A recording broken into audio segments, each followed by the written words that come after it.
এটা অন্তৰ চুই যোৱা কাহিনী।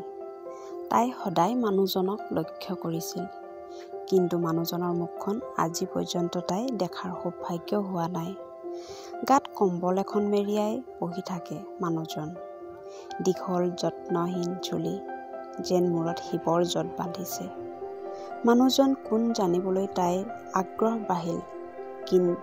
কিয় মানুহজনে সিহঁতৰ পদূলিমুখৰ ফুটপাতত পৰি থাকে? হয়তো মানুহবোৰে মানুহজনক লক্ষ্য নকৰে, কাৰণ আমাৰ চহৰত এনেকুৱা বহুত মানুহ আছে ফুটপাতত পৰি থকা। আকাশ অফিচত যোৱাৰ পাছতেই তাই পদূলিলৈ আহি মানুহজনক আগৰ ঠাইতেই দেখিলে।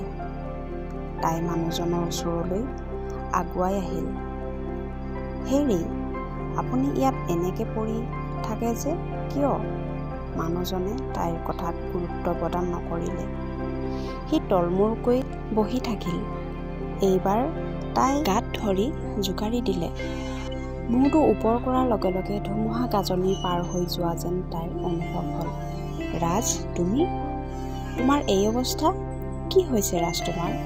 সি মুখেৰে একো কোৱা নাছিলে, মাত্ৰ বজ্ৰৰ পৰা মানুহৰ দৰে একেথৰে তাইক চাই আছিলে আৰু হাতত থকা ফটোখন তাইৰ হাতত তুলি দিছিলে।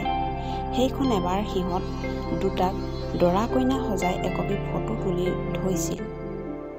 ৰাজ নন্দিনীৰ সম্ভ্ৰান্ত ঘৰৰ জীয়ৰী নন্দিনী। সিহঁতৰ মাজত কোনেও যেন ভাঙিব নোৱাৰা এটি প্ৰেম হৈছিল।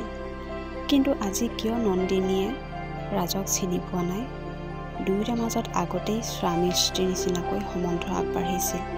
হঠাৎ এদিন বহু টকা থকা এজনৰ লগত বৈবাহিক জীৱনৰ পাতনি মেলে। এইবোৰ কথাই ৰাজৰ মনত অশান্তিৰ সৃষ্টি